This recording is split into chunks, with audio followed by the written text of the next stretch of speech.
على رسوله الكريم أما بعد فأعوذ بالله من الشيطان الرجيم بسم الله الرحمن الرحيم هو الذي خلقكم فمنكم كافر ومنكم مؤمن صدق اللہ العظیم۔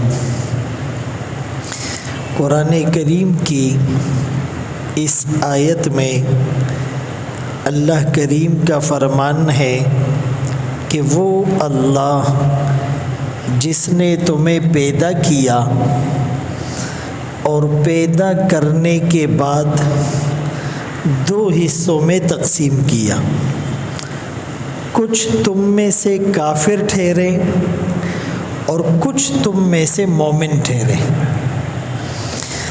چونکہ آج 23 مارچ تھا اور 23 مارچ قرارداد پاکستان یا قرارداد مقاصد کے عنوان سے یاد کیا جاتا ہے۔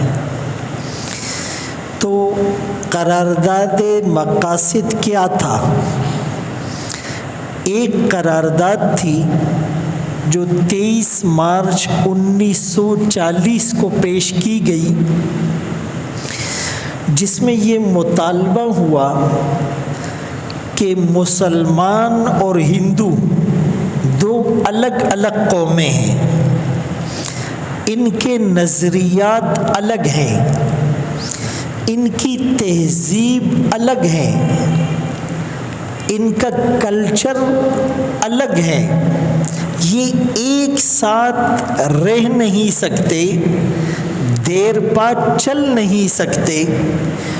تو مسلمانوں کے لیے ایک الگ وطن، ایک الگ خطہ ہونا چاہیے جس میں وہ شریعت کے مطابق اپنی زندگی بسر کر سکے۔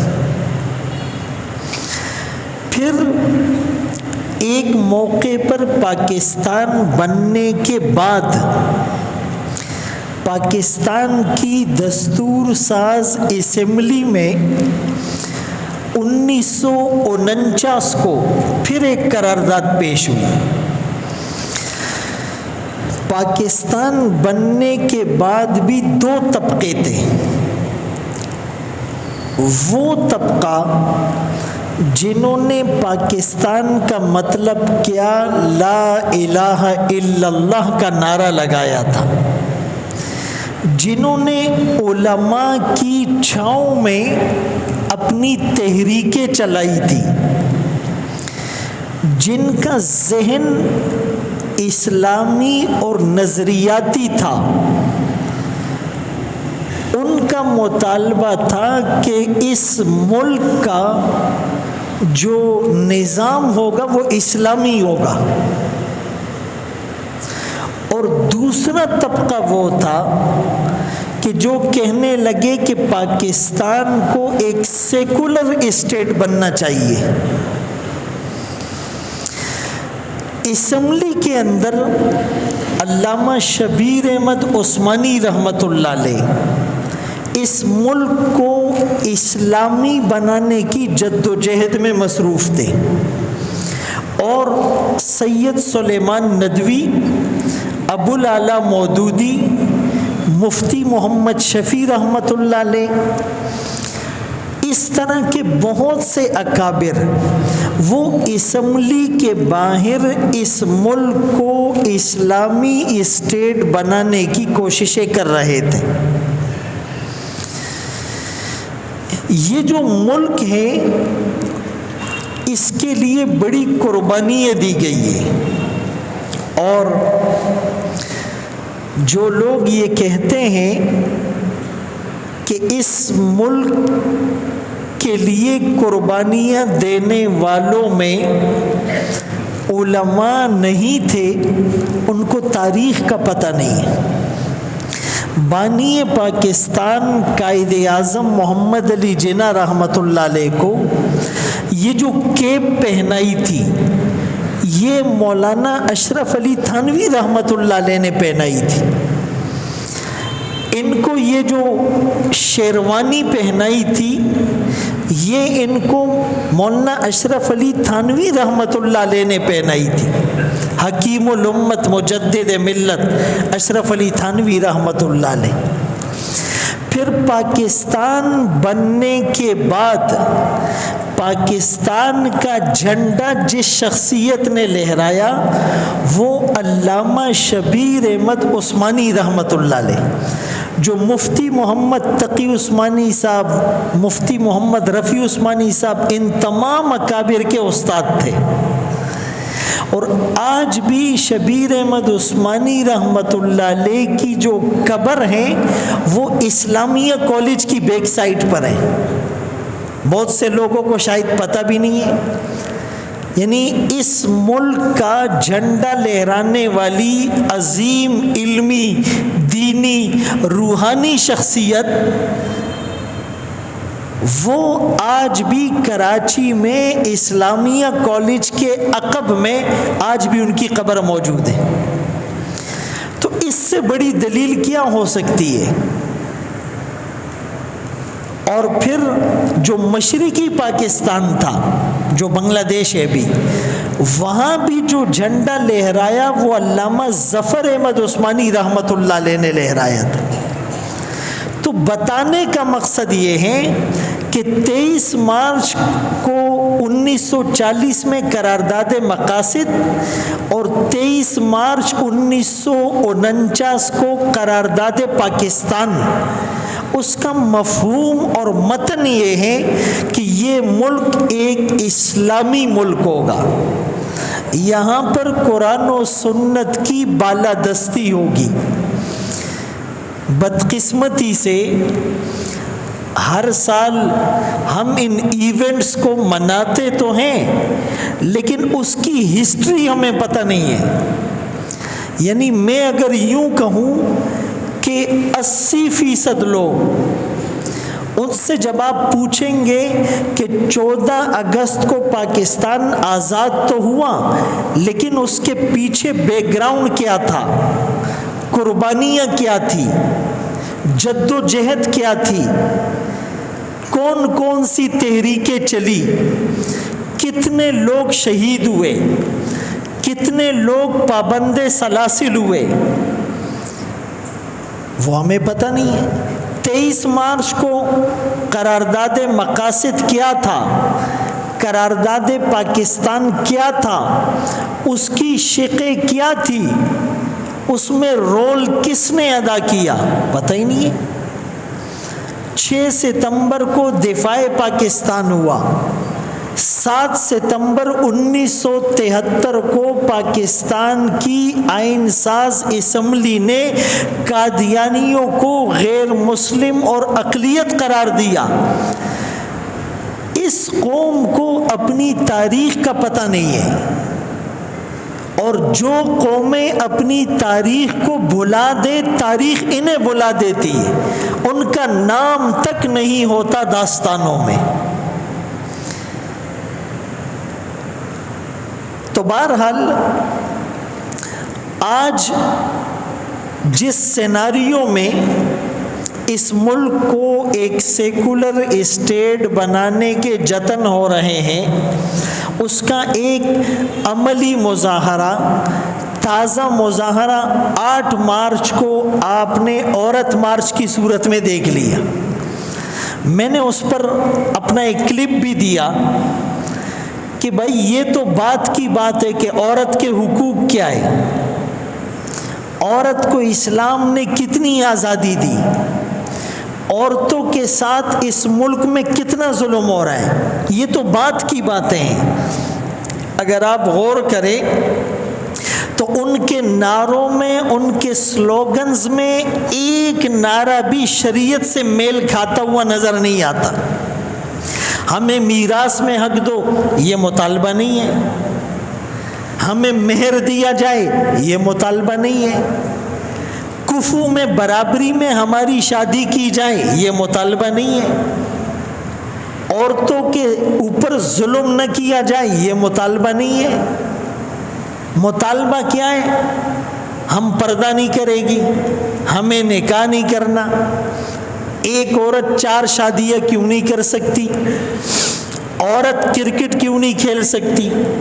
عورت ریس کیوں نہیں لگا سکتی؟ ہماری مرضی ہم جو لباس پہنے؟ یہ سارے بدبودار نعرے تو ایک طرف، ہم نے مطالبہ کیا کہ حکومت اور ادارے اس بات کی جانچ پڑتال کرے کہ یہ جو عورتیں 8 مارچ کو عورت مارچ کے عنوان سے نکلی ہیں تو ان کا تعلق کس این جی او سے ہے، اس این جی او کو فنڈ کون سا ملک دیتا ہے، ان کے ایونٹ آرگنائزر کون ہیں، ان کو یہ پروگرام کون دیتا ہے، ان کو یہ نعرے کون لکھ کر دیتا ہے، ان کو یہ ساری چیزیں کون ڈیزائن کر کے دیتا ہے، اور ان کی نیشنلٹی کن ممالک کی ہے، اور یہ اسلام کے خلاف، مذہب کے خلاف، قرآن کے خلاف، اور اس دفعہ تو انہوں نے حد کر دی، ان بدبختوں نے رسول اللہ صلی اللہ علیہ وسلم اور امی عائشہ رضی اللہ تعالیٰ عنہ کے خلاف تک گستاخی کر ڈالی۔ اس دفعہ تو یہ نعرہ لگا کہ ہمیں آزادی چاہیے، عمران بھی سن لے آزادی، خدا بھی سن لے آزادی، رسول بھی سن لے آزادی، مولوی اولیاء بھی سن لے آزادی۔ تو اس ملک کو مختلف طریقوں سے سیکولر بنایا جا رہا ہے، لبرل سوچ کو پروموٹ کیا جا رہا ہے۔ اس میں ایک قصور تو ہمارا اپنا ہے کہ ہمیں اس ملک کے نظریاتی تشخص کا پتہ نہیں ہے، اپنے آباء و اجداد کی قربانیاں ہمارے سامنے نہیں ہیں، جس مقصد کے لیے انہوں نے یہ خطہ حاصل کیا تھا اس مقصد پر ہم نہیں چل رہے ہیں۔ ہمارے گھر میں، ہماری دکان میں، ہماری فیکٹری میں، ہماری گلی میں، ہماری شادیوں میں اسلام نظر نہیں آ رہا۔ بھائی آپ کیا سمجھتے ہیں؟ ہم کہتے ہیں نا وہ فلاں لوگوں نے شادی کی اور 2 ارب روپے پھونک دیے، 20 کروڑ روپے لگا دیے، بڑی فحاشی کی، اسراف کیا، تو غریب آدمی کون سا شریعت کے مطابق شادی کرتا ہے؟ غریب آدمی بھی 5000 کے ڈیگ منگوا کر گلی میں انڈین گانے بجاتا ہے یا نہیں کرتا ہے؟ پوری گلی میں کسی کو سونے نہیں دیتا ہے۔ غریب کی بیوی بھی بیوٹی پارلر میں جا کر یہودیوں اور انگریزوں کی طرح بال بناتی ہے۔ غریب آدمی کی عورت بھی وہ ہاف سلیو اور ساڑی اور باریک لباس پہنتی ہے۔ غریب کی شادی کا دولہا بھی وہ بیوٹی پارلر میں 4 گھنٹے انتظار کرتا ہے، پھر تیار ہونے کے بعد بھی وہ وضو کرے گا تو میک اپ خراب ہو جائے گا، وہ وضو نہیں کرتا، نماز نہیں پڑھتا، فلمیں دیکھتا ہے۔ تو جس کے جو بس میں ہے وہ گناہ کر رہا ہے۔ میں نے آپ کو ایک دفعہ پہلے بھی کہا تھا کہ یہ جو کفر ہے اور امریکہ، وہ ظاہری اسلام کا دشمن نہیں ہے، وہ اسلام کو بطور مذہب کے رائج کرنا اس کو برداشت نہیں کرتا۔ آپ واشنگٹن کے سامنے پگڑی پہن کر گھومیں، آپ کو کوئی کچھ نہیں کہے گا۔ آپ واشنگٹن میں پینٹاگون کے سامنے جبہ پہن کر گھومیں، کوئی کچھ نہیں کہے گا۔ تسبیح ہاتھ میں لے کر گھومیں، کوئی رکاوٹ نہیں ہے۔ مسواک کرتے ہوئے گھومیں، کوئی رکاوٹ نہیں ہے۔ قرآن ہاتھ میں لے کر پڑھے، کوئی رکاوٹ نہیں ہے۔ پارک میں کھڑے ہو کر اذان دے، کوئی پابندی نہیں ہے۔ کسی بھی فٹ پاتھ پر مصلی بچھا کر نماز پڑھے، کوئی پابندی نہیں ہے۔ تبلیغ میں آپ جائے کوئی پابندی نہیں ہے، رمضان میں آپ وائٹ ہاؤس کے سامنے دسترخوان لگائے افطار پارٹی کریں کوئی پابندی نہیں ہے۔ ایون کہ امریکہ کی بعض ریاستوں میں جمعے کے دن چرچ کھول کر چٹائیاں بچھا کر مسلمانوں کو نماز کے لیے جگہ دی جاتی ہے، اس سے انہیں کوئی تکلیف نہیں، آپ کرتے رہو۔ ہاں جب آپ بات کریں گے پردے کی تو ان کو تکلیف ہوگی، جب آپ بات کریں گے جہاد کی تو ان کو تکلیف ہوگی، جب آپ بات کریں گے سود کے خلاف تو ان کو تکلیف ہوگی، جب آپ بات کریں گے IMF اور ورلڈ بینک کی پالیسی کے خلاف تو ان کو تکلیف ہوگی، جب آپ بات کریں گے کہ جی یہاں پر عورتیں اس طرح کا لباس نہ پہنیں، اسلام کا حکم قرن فی بیوتکن، عورتیں گھروں میں قرار پکڑے، جب آپ یہ بات کریں گے ان کو تکلیف ہوگی۔ امریکہ تو چھوڑو، وہ آپ کے پاکستان میں بھی آپ کے خلاف آوازیں اٹھائیں گے کہ یہ عورتوں پر ظلم ہو رہا ہے۔ تو میرا اور آپ کا فرض یہ ہے کہ جتنی اللہ نے ہمیں توفیق دی اتنے اسلام کو ہم نافذ کر لیں۔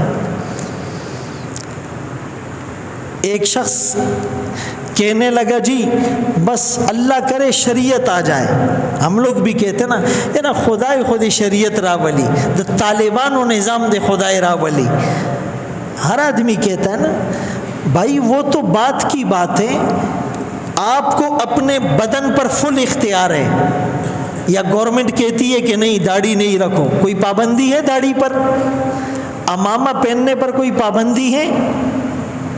سنت لباس پہننے پر کوئی پابندی ہے؟ نبیا والی منگزان شرمولے دے، کوئی پابندی نہیں ہے، لیکن بال انگریزی رکھنے، لباس انگریزوں کا پہننا ہے، فیشن اور گیٹ اپ جو ہے نا یہودیوں کا کرنا ہے۔ شور ہیں ہو گئے دنیا سے مسلمان نابود، ہم یہ کہتے ہیں تھے بھی کہیں مسلم موجود، وضع میں تم ہو نصارا تو تمدن میں ہنود، یہ مسلمان ہیں جنہیں دیکھ کے شرمائے یہود۔ آپ کھڑا تو کریں ایک مسلمان کو کافر کے ساتھ، کوئی فرق کر کے بتائیں، بلکہ ہم ان سے آگے نکل گئے۔ اگر وہ ہاف پنڈلی تک پینٹ پہنتے ہیں نا ہم لوگ گھٹنا بھی کھلا چھوڑ دیتے ہیں اور بڑا فخر کرتے کہ یار ہم لوگ بڑے ایڈوانس ہو گئے۔ جو جتنا زیادہ ننگا ہوتا ہے کہتا ہے اتنا زیادہ ایڈوانس ہے۔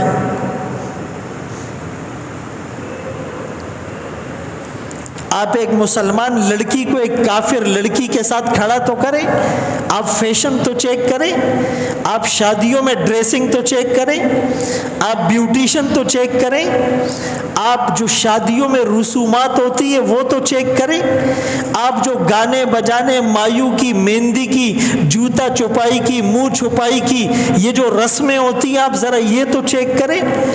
ہندو بھی حیران ہے، بولا یار اتنی رسمیں تو ہمارے اندر بھی نہیں ہے جتنی مسلمانوں نے اپنا لی ہے۔ تو بھائی اپنے بدن پر ہر آدمی کو اختیار ہے، ہر آدمی کی حکومت ہے اس 5-6 فٹ کے بدن پر، آپ اس پر اسلام کیوں نہیں نافذ کرتے؟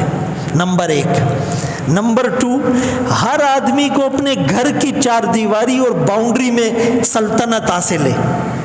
آپ اپنے گھر میں ٹی وی رکھے کوئی پابندی نہیں ہے گورنمنٹ کی طرف سے، آپ حرام کا پیسہ لائے گورنمنٹ آپ کو نہیں کہتی، آپ رشوت اور سود کا پیسہ لائے گورنمنٹ نہیں کہتی، آپ کی عورتیں بے پردگی کریں یہ گورنمنٹ کی سختی نہیں ہے، آپ اپنے گھر میں اسلام نافذ کریں، آپ کو حکومت حاصل ہے۔ اور تیسری حکومت ہر انسان کو اپنے ٹھیے پر، اپنی دکان پر، اپنی آفس میں، اپنی فیکٹری میں، یعنی جو آپ کا کاروباری پوائنٹ ہے وہاں پر آپ کو شریعت پر پر عمل کرنے سے کوئی نہیں روکتا۔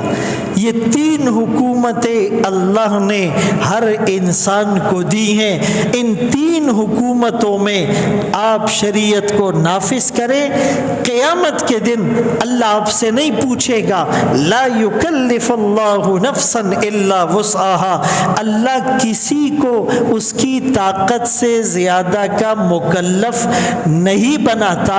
کل ہم سے سوال ہوگا، اے اللہ جو ہمارے بس میں تھا ہم نے شریعت کو اپنایا، شریعت کو نافذ کیا۔ اللہ ہمارے اس ملک پاکستان کو حقیقی طور پر ایک اسلامی ریاست، ایک اسلامی اسٹیٹ بنائے، اور اس ملک کے لیے ہم ان الفاظ سے دعا گو رہیں گے، خدا کرے میری ارض پاک پر اترے وہ فصل گل جسے اندیشہ زوال نہ ہو، یہاں جو پھول کھلے وہ کھلا رہے صدیوں، جہاں خزاں کو گزرنے کی بھی مجال نہ ہو، یہاں جو سبزہ اگے وہ ہمیشہ سبز رہے، اور ایسا سبز کہ جس کی کوئی مثال نہ ہو، ہر فرد ہو تہذیب و فن میں اوج کمال، ہر فرد ہو تہذیب و فن میں اوج کمال، کوئی ملول نہ ہو، کوئی خستہ حال نہ ہو، خدا کرے میری ارض پاک پر اترے وہ فصل گل جسے اندیشہ زوال نہ ہو۔ وآخر دعوانا ان الحمدللہ رب العالمین۔ استغفر اللہ العظیم الذی لا الہ الا هو الحی القیوم واتوب الیہ۔ رب اغفر وارحم وانت خیر الراحمین، رب اغفر وارحم انک انت العز الاکرم۔ وصلی اللہ تعالی علی خیر خلقہ محمد وآلہ واصحابہ اجمعین برحمتک یا ارحم۔